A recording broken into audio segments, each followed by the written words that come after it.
In fairness, maganda ka, Jezebel. Sa lahat ng mga sirenang nakita ko, ikaw ang pinakamaganda. Hindi nga. Mukhang alam ko na kung ano ang nais ko sa'yo. Bilang kapalit sa mga paang ipagkakaloob ko sa'yo. Handa ka na bang mangako? Opo. Kahit ano po. Basta, mabigyan lang niyo po ako ng paa. Ganan mo ka gustong magkapaa. Para saan? Anong dahilan? Bakla ka? Mukhang umiibig ka sa isang tagalupa. Yes, Tito Enrico. Hindi ko pababayaan ang anak ko.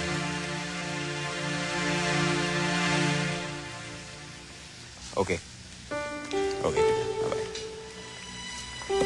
Sorry it took so long. Medyo mahaba kasi yung Miss room. Ba?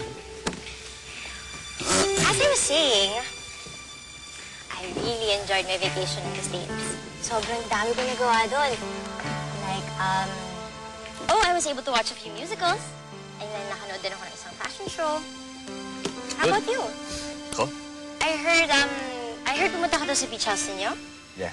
So, aren't you gonna tell me about your trip? Like, what did you do there? Nagsiling ka ba? Well, muntik lang naman ako mamatay. What? No way, what happened? Pero na-aksidente.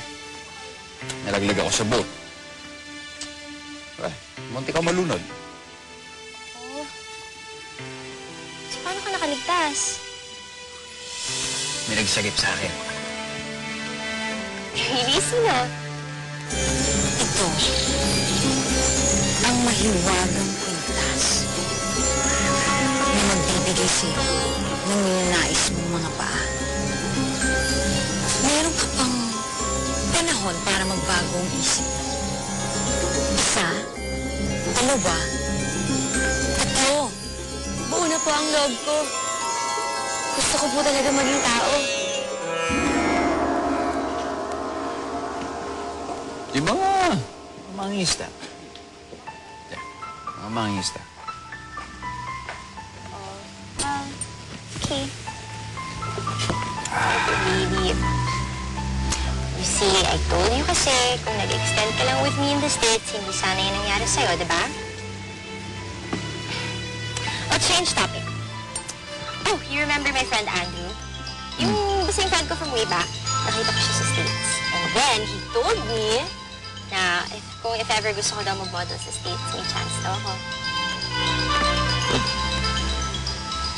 May wagang kwintas ang magbibigay sa'yo ng mga ninanais mo mga paa.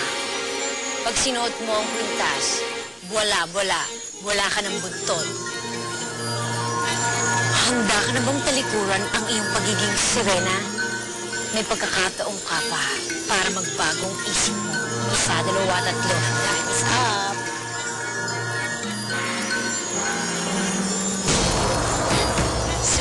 Sa wakas, at last, may sirena naman magsusuot ng kwintas. Hihintayin ko ang huling hudyat. Isa, dalawa, tatlo, apat.